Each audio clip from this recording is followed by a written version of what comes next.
Yo, what's going on, people? It's your boy Huncho, back at you again with another video. And so this next one we're about to get into follows a story that we covered on the channel way back, believe it or not, this time last year. Long-time subscribers of the channel will probably remember this story, but if you guys are unfamiliar, no worries, because recently this situation just wrapped up in court, where we now have more in-depth and clearer details of this whole case. So this story starts on the 13th of May 2020, where police are called to Russell Road in N15 Tottenham to reports of an injured man. When they arrived, along with the London ambulance service at around 8:15 p.m, they found 23-year-old Jamal Ibrahim suffering from stab injuries. He would initially be treated by paramedics at the scene, but then he was rushed to hospital, where unfortunately he would go on to be pronounced dead. In total, 9 men were arrested in connection with the stabbing, including 19-year-old Tyrese Anon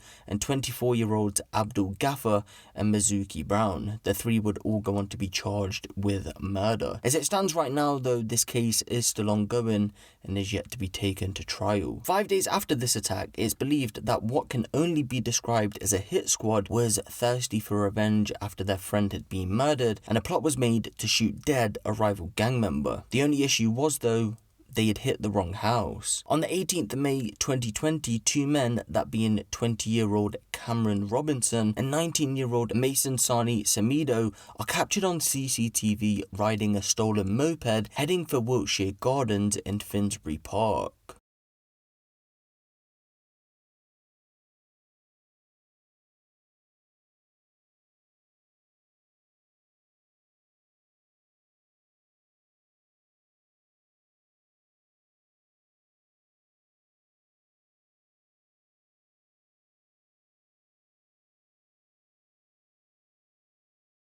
When they eventually arrive at the address in Wiltshire Gardens at around 8:20 p.m, they had walked up to the address of a man known as Chad Gordon, who was very popular in the area, although he was said to have kept to himself, and he had been diagnosed with autism. He was described as a, quote, gentle giant who was non-confrontational and had never been involved with any criminality. As the gunmen walked up to the door, they knocked it.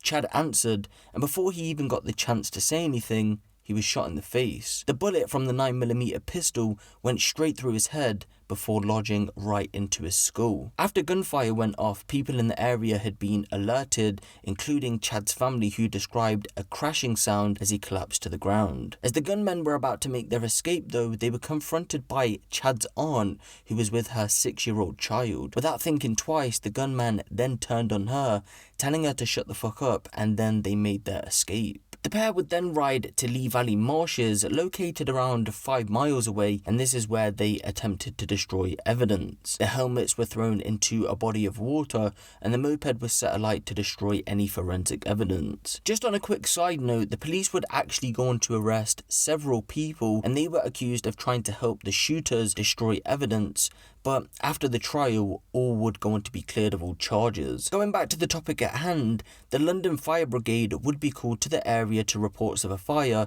and a subsequent search of the scene brought up all the evidence which police would go on to recover, and they would connect the evidence to the shooting of Chad Gordon. When police went on to arrest the shooters, phone analysis provided further proof of their coordination of events, reinforcing the CCTV images of their movements and meetings prior to the murder.